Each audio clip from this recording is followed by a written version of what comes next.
W fait des Beyond Meat Burger aussi. Ah, as-tu pu déjeuner?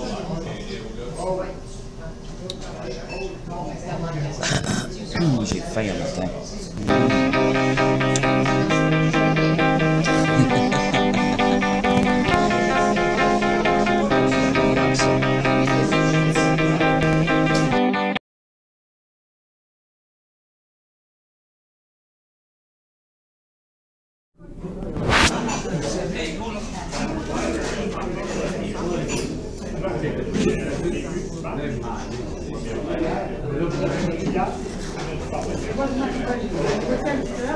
Si on y allait, laisse-moi dormir un peu, on va aller à l'hôpital. Non, mais avant ça, là, on donnait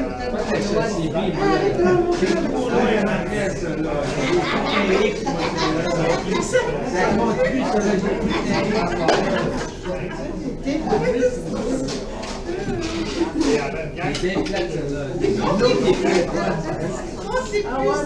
mon histoire est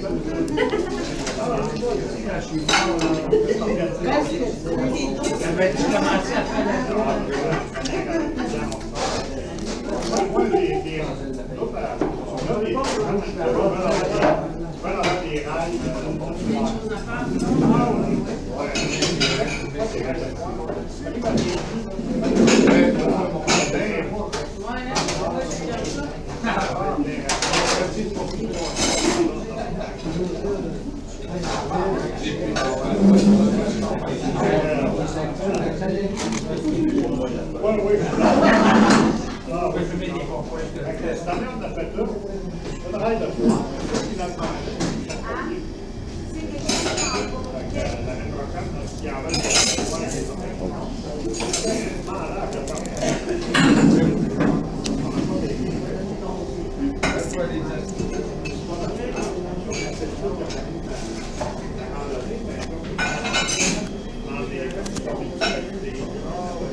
Très très bon. Les patates rusticanes, c'est des pommes de terre sucrées.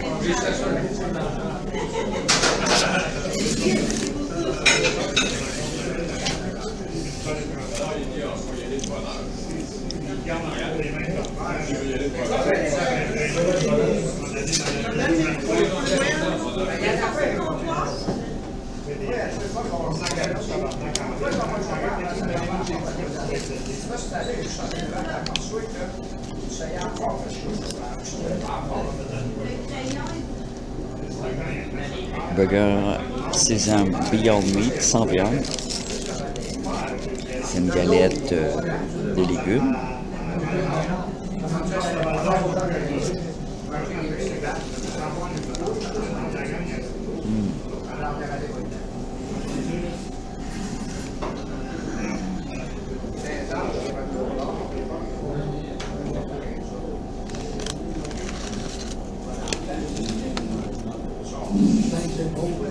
Manque de ketchup.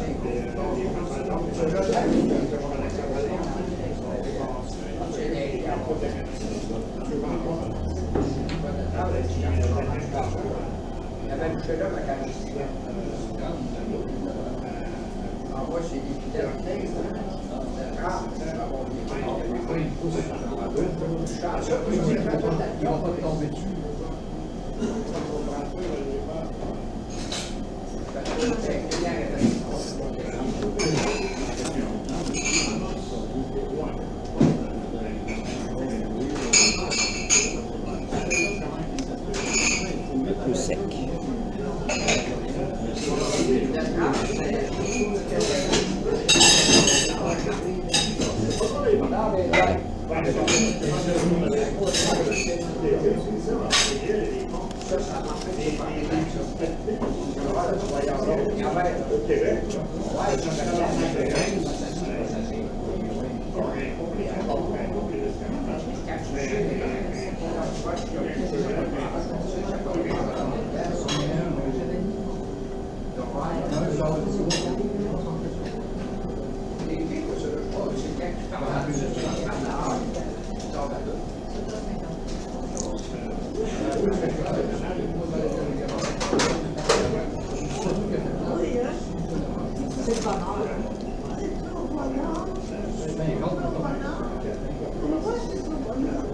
Oui, nous aussi.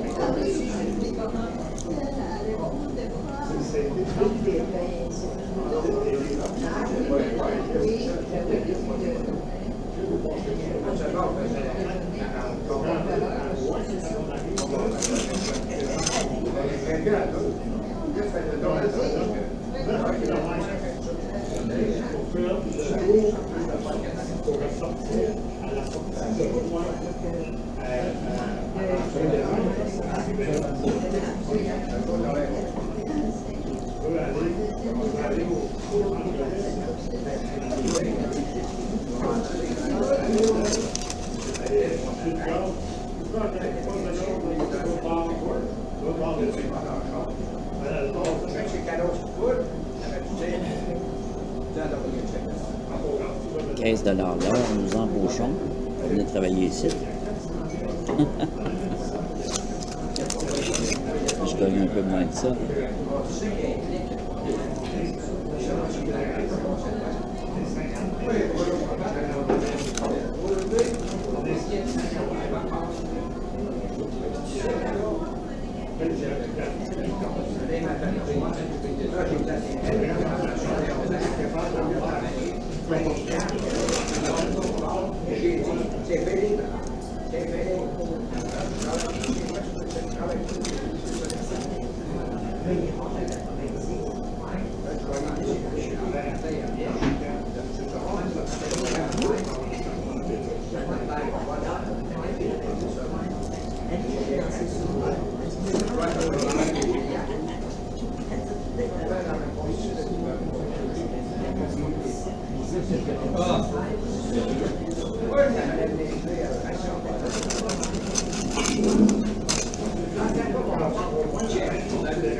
C'est à Montréal,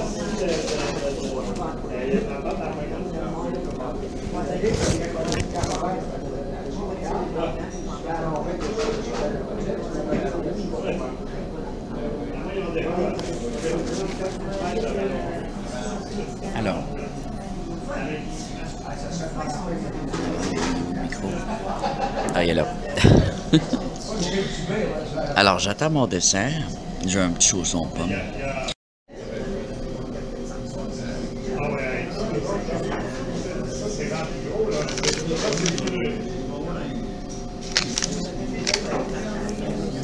Alors, j'ai reçu le chausson pomme, puis j'ai fait un dégât.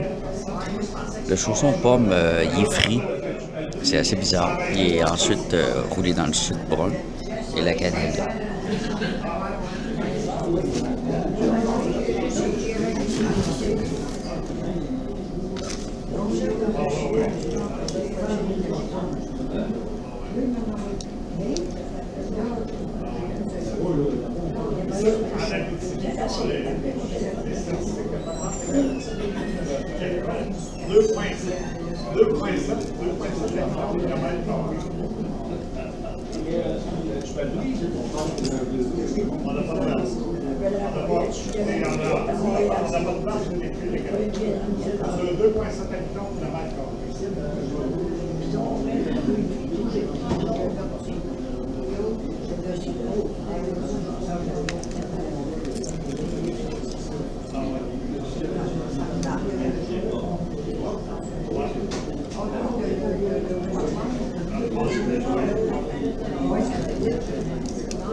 Je vais aller vérifier si je peux avoir un autre café.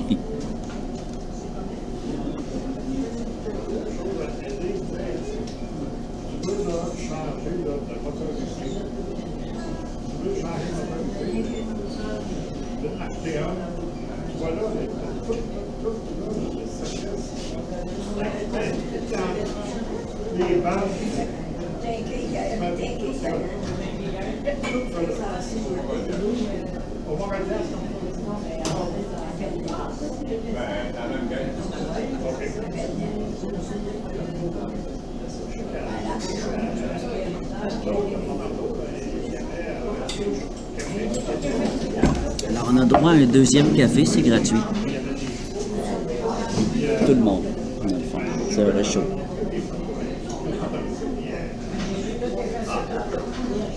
Oh.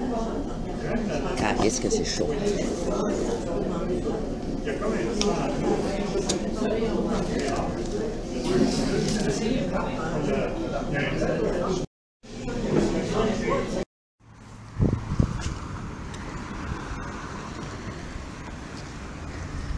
Alors, comment ça s'est passé?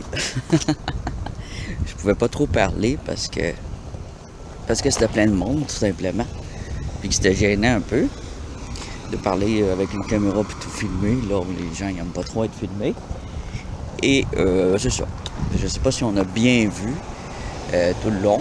J'ai essayé de disposer la caméra du mieux que j'ai pu, qui est ma tablette. Donc, j'espère que vous m'entendez bien. On va prendre une petite marche comme ça. Vous montrer un peu la petite ville du 47e au nord du Québec. Ça va vous donner une idée de ce que ça ressemble, tout en allant à mon travail. Alors, en gros, pour le menu, je vais commencer par le principal, le burger Beyond Meat, qui est un burger de déjeuner avec un œuf dedans. Il n'y avait rien d'autre, il y avait juste un œuf, une galette et du pain. Par contre, le pain il était parfait. Il était grillé à l'intérieur, tendre, pas brûlé, ni sec. Tout était bien cuit, les cuissons étaient bonnes. Même le croissant, je l'ai trouvé bizarre parce qu'il était frit. Mais la cuisson était bonne, tout était chaud, tout était servi chaud, service impeccable, femme souriante. J'ai eu un deuxième café, puis tout le monde a droit à un deuxième café au déjeuner. Ici, on appelle ça un réchaud. Je ne sais pas si ça se fait partout, mais tu peux avoir des fois 2 réchauds, 3 réchauds.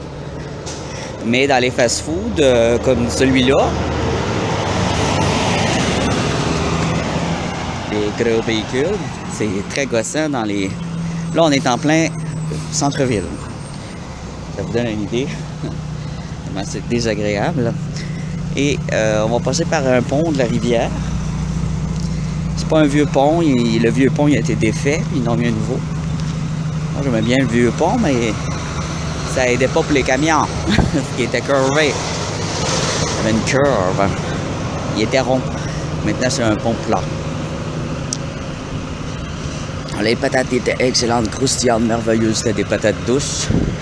Le croissant, je me suis brûlé avec. Il est gras parce qu'il est frit. Mais ça goûtait bon, mais j'en mangerais pas. C'était trempé dans le sucre. C'était un gros dessert. Quelque chose à manger rarement, mais qui goûte pas. C'est pas des croissants petit déjeuner, ça c'est clair. C'est une sucrerie grasse. Je mangerais ça, juste ça, avec un café genre en passant quand tu as besoin d'une grosse énergie parce que tu es sur la route. Qu'est-ce que j'avais d'autre? Le café était bon pour un AEW, ça m'a surpris.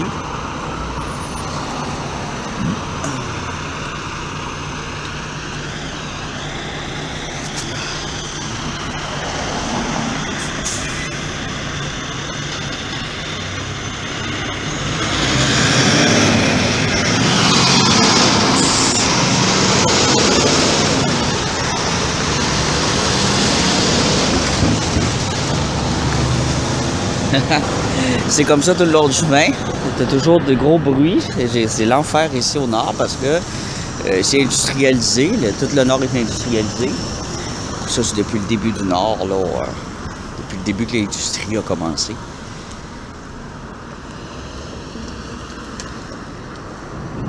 Mais avant, cette ville a été née autour...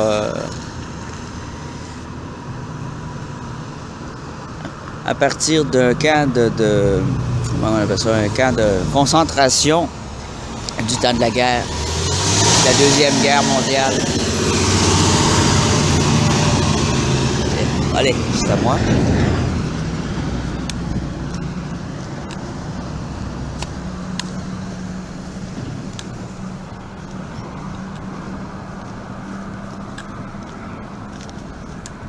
Alors au départ, c'était un camp de concentration pour des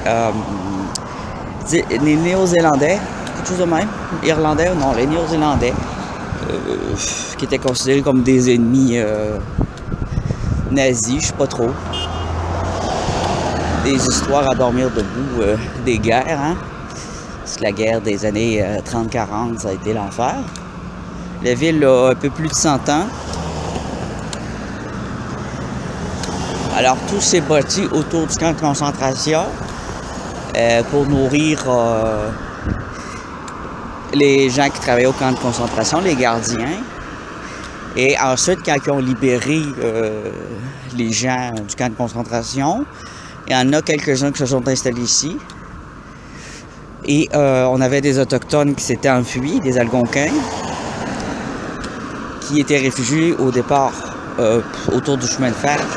Ils s'étaient réfugiés parce que les Algonquins, ça vivait sur l'île de Montréal avant. Et il y a eu un feu mystérieux autour de l'île ou sur l'île. Il y avait, en tout cas, au départ, les Autochtones, les Amérindiens, les gens d'Amérique. Et ils faisaient de la... Il y avait un marché de légumes, de fruits et de peaux, d'accessoires d'artisans, de tissus, des tisserands, de teintures, des médicaments, toutes sortes de choses autour du fleuve, en fait. Les endroits qui sont confortables autour du fleuve, comme autour de Montréal, Trois-Rivières. Et ça, c'était les Algonquins. Et il y avait les Mohawks, un peu plus loin, dans les mêmes régions. Alors ça se ramassé au nord. Puis on avait les Cris qui étaient un peu plus à l'ouest. À l'est, pardon. Les Cris un peu plus... Non, à l'ouest. Les Cris étaient à l'ouest. Puis bon, avec le temps, il y avait les Cris et les Algonquins. Ils se sont installés ici. Les Algonquins, ça fait quand même un petit moment qu'ils se sont installés. À peu près en même temps que les Français et les Irlandais, je sais pas trop quoi.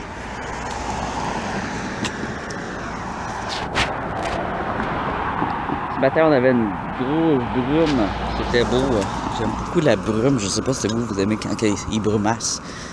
Mais c'est magnifique la brumasse. Là, on la voit à la montagne. Vous voyez un peu les hauteurs. Alors, cette ville-là, par rapport à sa situation géographique et la hauteur, a attiré ensuite les religieux. Il y a eu des écoles religieuses et plusieurs catégories de chrétiens et de catholiques qui ont fait des bâtiments qui sont venus s'installer ici.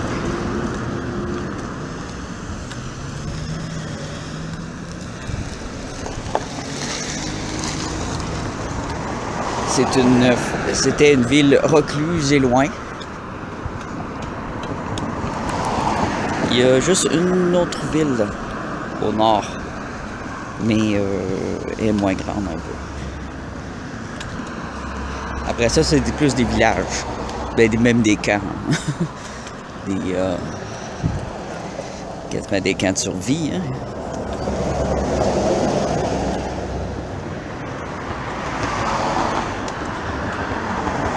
Ici, on a des Autochtones, les Algonquins, et toutes sortes de peuples, toutes sortes de gens. Parce qu'au Canada, il y a toutes sortes de genres. Mais il y a une grande quantité de gens natifs d'Europe et de France, de la langue française. Même les Algonquins parlent français. Plus français que les autres peuples autochtones. Les autres sont très français, les Algonquins. Bon.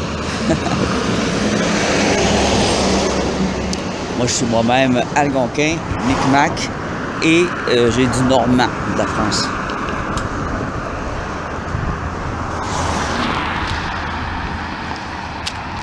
La Nouvelle-France, c'est ça. Hein? On voit le côté catholique dans les jardins. On a encore des statues de la Vierge Marie. C'est un classique chez les personnes âgées. C'était très chrétien, hein, le Québec, au départ. Le christianisme, c'était la religion oppressante. Le catholicisme.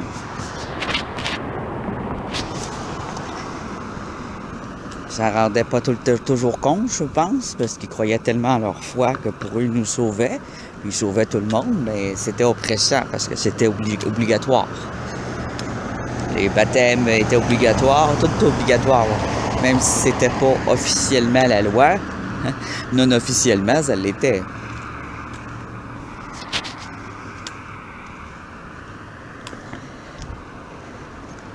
Si tu te faisais bannir d'une église, c'était fait, là, dans le temps de ma grand-mère. expatrié de l'église. Et tu te faisais montrer du doigt parce que les sorties, c'était le dimanche à l'église, la petite danse en dessous de l'église, tout se passait ça autour de l'église. Communauté religieuse s'entraidait. Et si t'étais pas dans la communauté religieuse, pouf! Moi, t'avais des hypocrites là-dedans. Hein. Beaucoup d'hypocrisie. De l'inceste, de la pédophilie. C'était pas très évolué. Mais ça, c'était partout dans le monde, hein? Que dans les années 1800 à 1950, c'était pas fort. Il y avait beaucoup d'abus sexuels. Quand tous ces gestes-là sont sortis du placard, il y en a beaucoup qui ont accusé les victimes d'avoir parlé. Je les ai montré du doigt. Arrête de fermer sa gueule, la grosse pute. À 12-13 ans. Hein. Je ne sais pas si vous connaissez les histoires qui ont été mises publiques. Les gens qui passaient à la télévision, par exemple les enfants qui passaient à la télévision.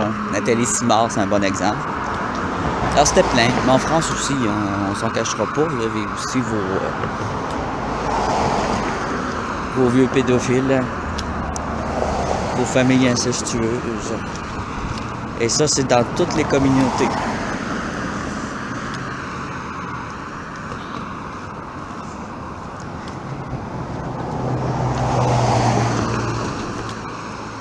Alors, on arrive à la magnifique rivière.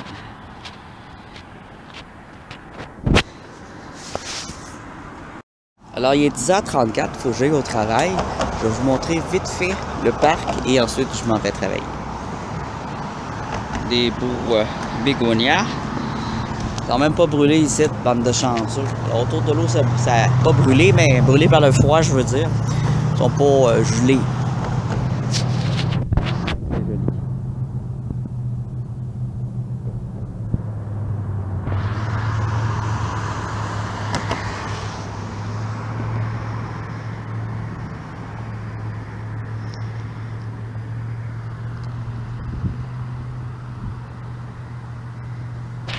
Bon, je sais, c'est vraiment vite fait. Il y a des sculptures un peu plus loin. J'aurais aimé les montrer, mais ça va aller une autre fois. J'ai vraiment pas le temps. Ciao! À plus!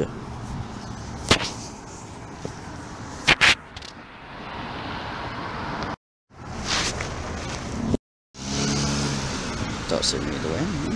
C'est joli.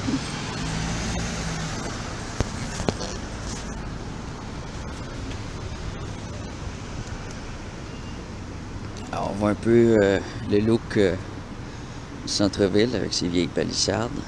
Palissade. Non, palissade.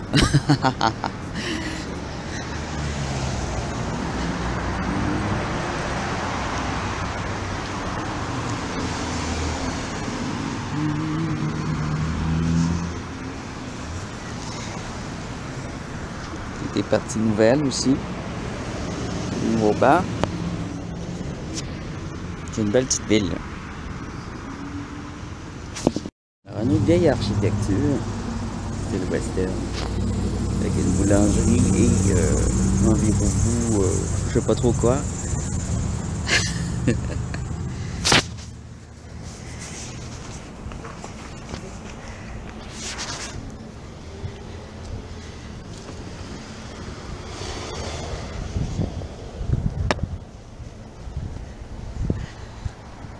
Magasin de chasse, de chasseurs.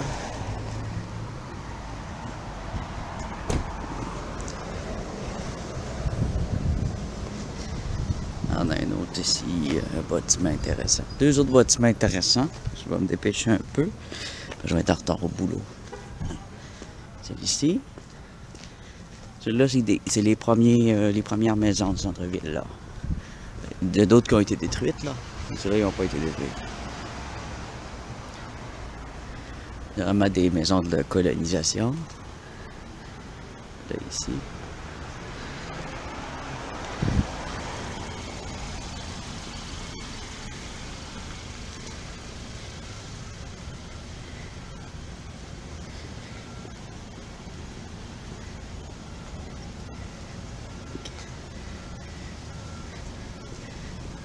Les ruelles. la top de la cathédrale là-bas. Alors, il y a d'autres bâtiments intéressants, mais là, il faut que je me grouille, il faut que j'aille à mon travail. Sinon, je vais être en retard. Ciao!